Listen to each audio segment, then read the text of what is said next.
Hello, it's Katie again. I'm going to be making some more family favourites, the kids' family favourites. Now, I don't let them have too many treats in a week. I'm really conscious of their teeth and sugary foods and things like that. So once in a while I give in and I make them something scrummy. And we do have friends coming over for dinner today. So I'm going to make one of their favourites, which is a Pavlova filled with berries and cream. So to start with, I've got a baking tray and I've got some parchment paper and I've got a large bowl. I'm just going to, my general work, draw a rough circle around the bowl. Right. This will give us the basic shape for when I put the meringue mixture onto the paper and keep it in a fairly organised circle. So once you've done that, flip it over. You'll still see the circle, but you won't have the joy of pen on your nice white meringue that you spent a while making.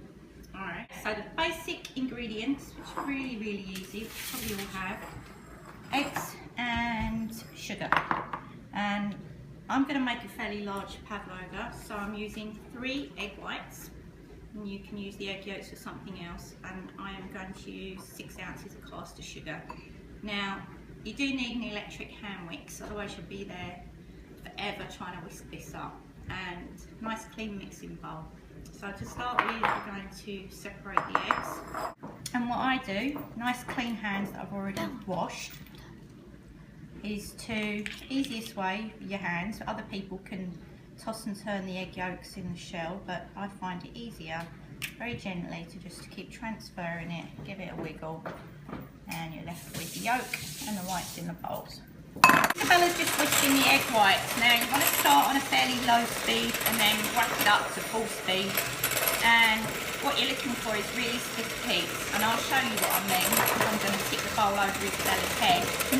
And she's going to hope that it doesn't fall out on her head. So once the meringue is looking like this is when we start to, sorry, Josh is playing his iPhone. We're going to start adding some sugar very, very slowly, bit by bit. So, do you want to take over the whisk? Oh. Put on low first then. Okay, no, high. It goes on high. Oh. Ready? So about a tablespoon at a time. And you're trying to keep as much air in the meringue as you possibly can. And at this stage, it will start to get really, really soft and glossy. Glossy mixture. And I'm just going to add the last remaining bits of sugar. So, test the time. Meringue. Nice stiff peaks above Isabella's head, and it hasn't fallen out, so we know we're good to go. Alright, now I've already preheated an oven at 300 degrees, and when you put this in the oven you need to turn it down to 275 and cook it for about 30 minutes, and then you turn the oven completely off, open the door of the oven just ajar and leave it in there to completely cool.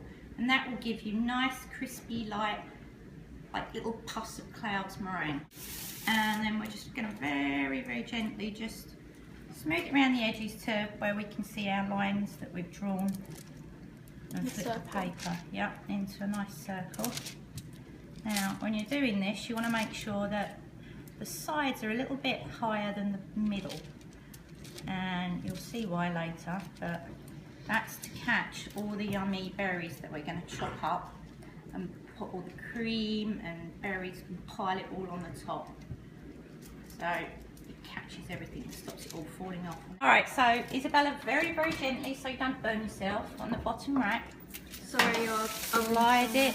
Oh no, excuse my oven. Bung it in. Put your timer on.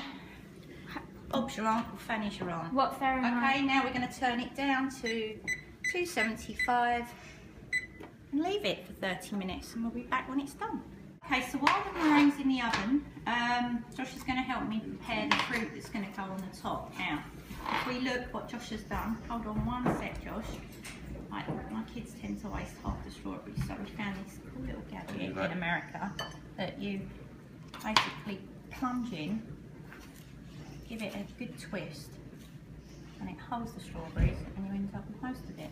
So, and in this bowl I've got a small punnet of blueberries and a punnet of raspberries. And we've kept some back because this is what we're going to make the little raspberry drizzle sauce with. Okay, so with the strawberries and the fruit, now that that's all done, you don't have to do this, but it just helps release some of their juices and just makes it even more drizzly and yummy. Just going to sprinkle over about a tablespoon of sugar. Not to make the raspberry coulis. In here, I've already added two tablespoons of sugar, about 2 tablespoons of water, and a tablespoon of lemon juice. And we're just going to dump the punnet of raspberries in there, and then we're just going to put this over a low heat. No, it wasn't a full punnet, it was about half a punnet. Well, it's about 1 to 2 cups of raspberries. Okay. So we're just going to put this on low heat once I've got all my stuff out of the way. And I'm just going to let this cook down a little bit. Okay, so the sugar's dissolved, the fruit's smashed down a bit. It only needs a couple of minutes. I'm just going to whiz it up now.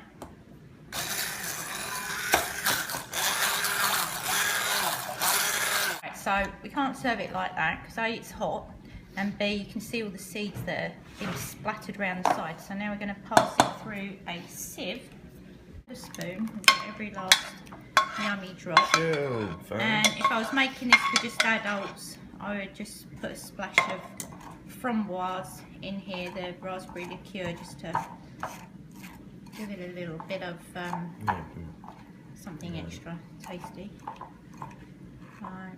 You're basically just pushing all the purees through. Now we're going to put some cream into a bowl and just whisk that. How much cream? I guess about half a pint. And just going to whisk that. The cream is whipped, and we're just going to add about half a teaspoon or so of vanilla extract.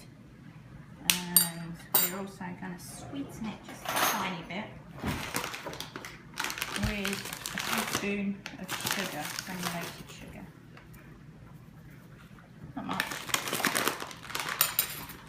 And just give that a final whisk. Now all that's left to do is assemble. So just dollop the cream on. Alright, and then we get our fruit that we were soaking in its own juices and a little bit of sugar. And we just pile it on top. Alright, and this is our raspberry coulis that we made, so we are just going to, not too much, dribble, and this is, and there you have it. One fruit berry pavlova ready for our guest, and it was easy as that. Hope you like it.